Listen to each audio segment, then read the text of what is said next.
Emily Dawson hadn't spoken in 3 years. Not a single word. Not when the guards screamed in her face. Not when her cellmate begged her to explain why she was really here. Not when the warden offered her early parole if she would just tell them what she knew. 3 years of silence in a place where silence could get you killed. But on this morning, this cold February morning in cell block D, Emily was about to break that silence. And when she did, every woman in Westfield Correctional would finally understand why some secrets are more dangerous than any crime. The fluorescent lights buzzed overhead as Emily sat on the edge of her bunk, staring at the cracked concrete floor. Her cellmate, Ruth, was still asleep, snoring softly in the bed above. In 2 hours, the morning bell would ring. In 3 hours, Emily would walk into the warden's office. And in 4 hours, everything she protected by staying silent would either be saved or destroyed forever. She looked down at her hands. They were shaking. The whisper started the moment Emily arrived at Westfield. "That's her," someone hissed in the intake line. "The one from the news. I heard she killed her own partner. I heard she was dirty. Took money from the Costas." Emily kept her eyes forward, her face blank. She'd already decided on the drive here, shackled in the back of the transport van, that she wouldn't defend herself, wouldn't explain, wouldn't beg anyone to understand. Because the truth wasn't hers to tell. The booking process was mechanical. Photos, fingerprints, strip search, orange jumpsuit, mattress, blanket, toothbrush. They walked her through C block, then D block, past cells filled with women who watched her like wolves studying prey. "Cell 47, the guard said, unlocking the barred door. "Top bunk's taken. Bottom's yours." Inside, a woman in her 50s sat on the top bunk, reading a paperback with a torn cover. She glanced down at Emily with tired, intelligent eyes. "Ruth," she said simply. Emily nodded but said nothing. Ruth waited, watching her. When Emily remained silent, she went back to her book. That was 3 years ago. Now, Ruth was the closest thing Emily had to a friend, though friend was a dangerous word in prison. Ruth had stopped asking questions after the first month. She'd stopped trying to make Emily talk after the second. But she watched. Always watched. "You're up early," Ruth said now, her voice cutting through the pre-dawn darkness.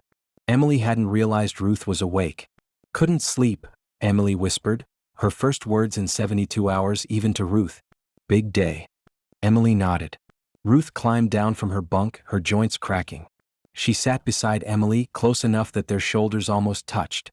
"Whatever you're about to do," Ruth said quietly, "make sure it's worth it. Because in here you don't get second chances." Emily met her eyes. "I know." Prison had its own language, and Emily had learned it without speaking a word. The way someone looked at you across the cafeteria meant they wanted something. The way they didn't look at you meant you'd crossed a line. The way a guard lingered by your cell meant trouble was coming. Emily had become fluent in silence. But silence had a price. In her first week, a woman named Carla, tall, scarred, with dead eyes, cornered her in the shower room. "I know who you are," Carla whispered. "Cop killer. That's what they're saying." Emily had stood there, water streaming down her face, saying nothing. "You think you're better than us? Think you're protecting somebody on the outside?" Emily's jaw tightened, but she didn't respond. Carla grabbed her by the throat. "I'm talking to you." Still, Emily said nothing. For a long moment, Carla stared at her. Then she released her grip and stepped back. "You're either the smartest or the stupidest person in here," she muttered. "Time will tell which." Emily had learned that day that silence could be armor. But armor was heavy to wear. The truth was more complicated than anyone knew. Emily Dawson had been a detective. 12 years on the force. Decorated. Respected. She'd specialized in organized crime, specifically the Costa family, a sprawling network of drug trafficking, money laundering, and murder that had operated in the city for 3 decades. She'd been close to bringing them down. So close. And then her partner, Detective Marcus Webb, was found dead in an alley with 2 bullets in his chest and Emily's service weapon lying beside him. The evidence was overwhelming. Her prints on the gun. Her DNA at the scene. Witnesses who'd seen them arguing the night before. A motive? Marcus had allegedly discovered she was on the Costa payroll.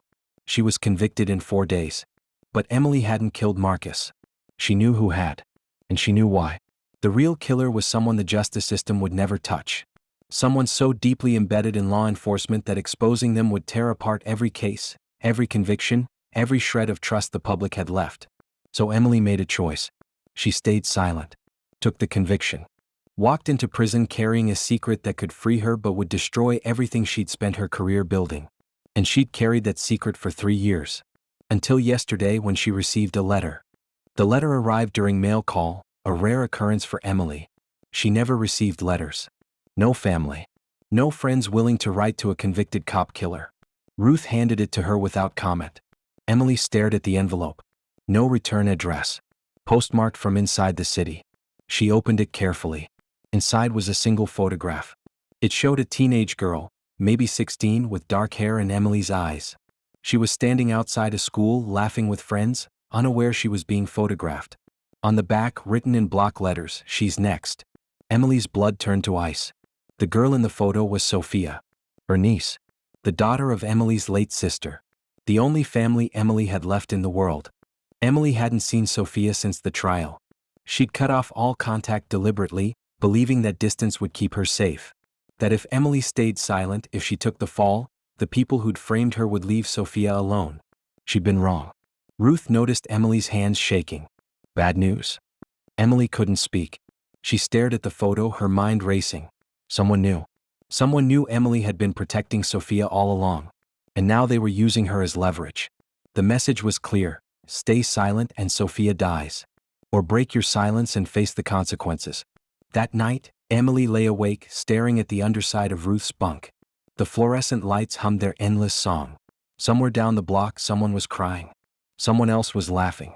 Emily had survived 3 years by staying quiet. By being invisible. By carrying her secret like a stone in her chest. But now the weight of that stone was crushing someone else.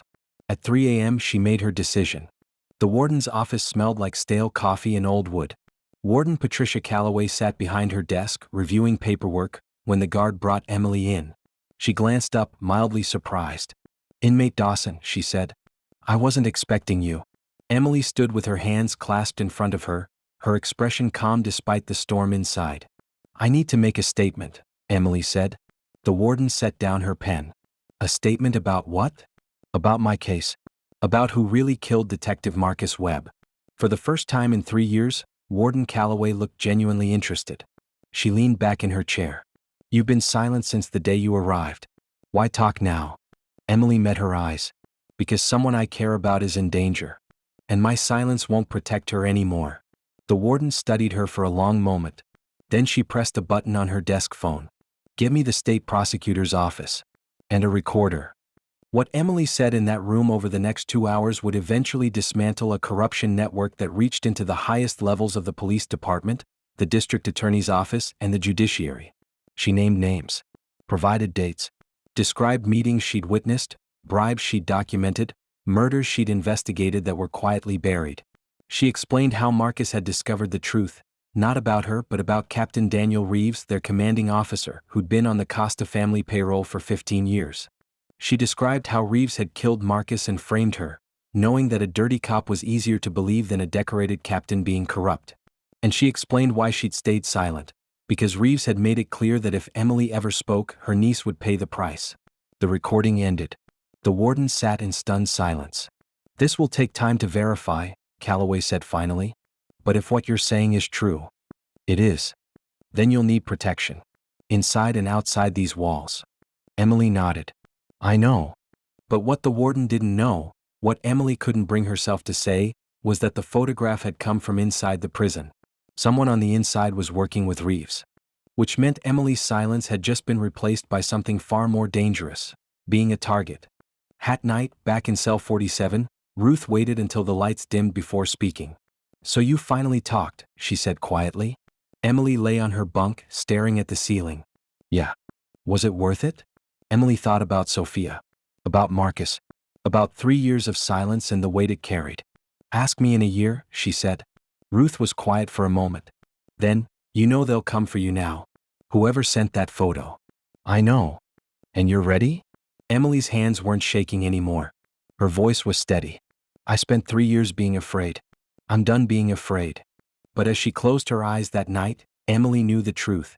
She'd traded one kind of silence for another. She'd spoken up to save Sophia. But in doing so, she'd painted a target on both their backs. The truth had a price. And Emily Dawson was about to find out just how high that price could be. The fluorescent lights hummed on. The prison breathed around her. And somewhere in the darkness, someone was watching. Waiting. Because in Westfield Correctional, silence might have kept you alive. But speaking the truth? That could get you killed.